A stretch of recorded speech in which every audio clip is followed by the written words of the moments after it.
फतह के लिए मैं लियाज भाई को मुबारकबाद देता हूँ और हम अल्लाह से दुआ करते हैं कि अल्लाह इनको इसी तरह से तरक्की दे, जिस तरह से अपने समाज और अपने इलाके की आवाज बन करके पूरे किशनगंज और सीमांचल की बातों को रख रहे हैं। जिस तरह से गरीबों के हित के बारे में हमेशा बात करते हैं और समाज के दबे कुचले लोगों को एक अच्छा रास्ता दिखाते हैं, नेताओं को आईना दिखाते हैं, पदाधिकारियों को आईना दिखाते हैं। मैं इनको मुबारकबाद देता हूँ इस 6 साल की सफर में आपने जो काम किया है, अल्लाह आपको सलामत रखे और आगे इसी तरह से आपका काम समाज में खिदमत के रूप में जो आप कर रहे हैं अच्छे से करें। हम लोग हमेशा कहते हैं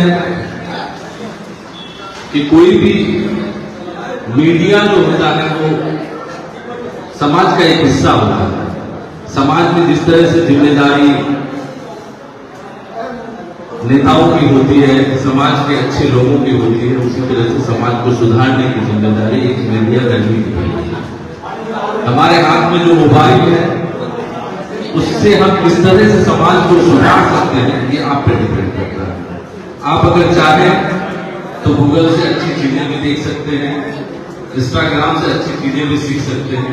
आप अगर चाहें तो इसको बुराई की तरफ ले सकते हैं।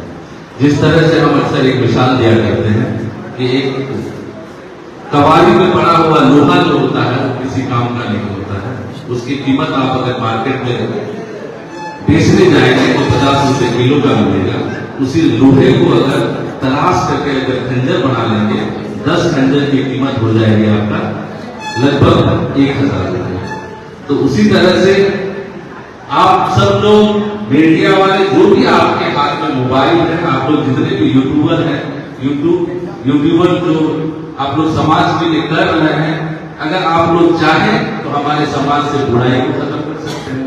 अगर आप लोग चाहें तो हमारे यहाँ शिक्षा व्यवस्था को सही कर सकते हैं। अगर आप लोग चाहें तो ये जो ब्लॉगों में दलाली चल रही है इसको खत्म कर सकते हैं। तो ये सारी चीजें आप लोगों के चाहने के हैं।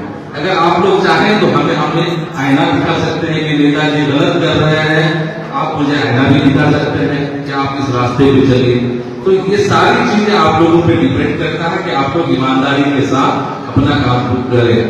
इसीलिए मैं आप लोगों से आग्रह करता हूं कि हमारे यहाँ किशनगंज में जितने भी यूट्यूब से अपने प्रोफेशन की भी यूट्यूब को चला रहे हैं, बहुत सारे चैनल ऐसे हैं, मैं देखता हूं कि लोग जाते हैं क्षेत्र की समस्याओं को हम लोगों के समक्ष लेकर के आते हैं, हम लोगों को दिखाते हैं। तो इसी तरह से समाज का आईना बन करके रहिए आप लोग किसी भेदभाव के बिना, किसी लोभ लालच के बिना, किसी दबाव के आप लोग काम कीजिए। इंशाअल्लाह आप लोगों के सलाह से आप लोग जो भी अच्छी चीजों को दिखाएंगे हम लोग उसको करने की कोशिश करेंगे। मेरी फिर जाते जाते आपके लिए 6 साल आपने जो ये सफर तय किया है इसमें बहुत सारी यादें हैं। मैंने देखा है कि आप बहुत ऐसे वक्त और बहुत ऐसे चीजों से गुजरे हैं जहां पे आपको काफी कठिनाइयों का सामना भी करना पड़ा है। कई जगह आपको इस अच्छी खबर को चलाने के लिए कई जगह आपको बदनाम भी किया गया है। तो सारी चीजों को भुलाते हुए आगे का सफर आपका अच्छा हो उसके लिए हम सब लोग दुआ करते हैं और इंशाअल्लाह आने वाला दिन आपके लिए बेहतर होगा। बहुत बहुत शुक्रिया। अस्सलाम वालेकुम रहमतुल्लाहि व बरकातहू। नमस्कार।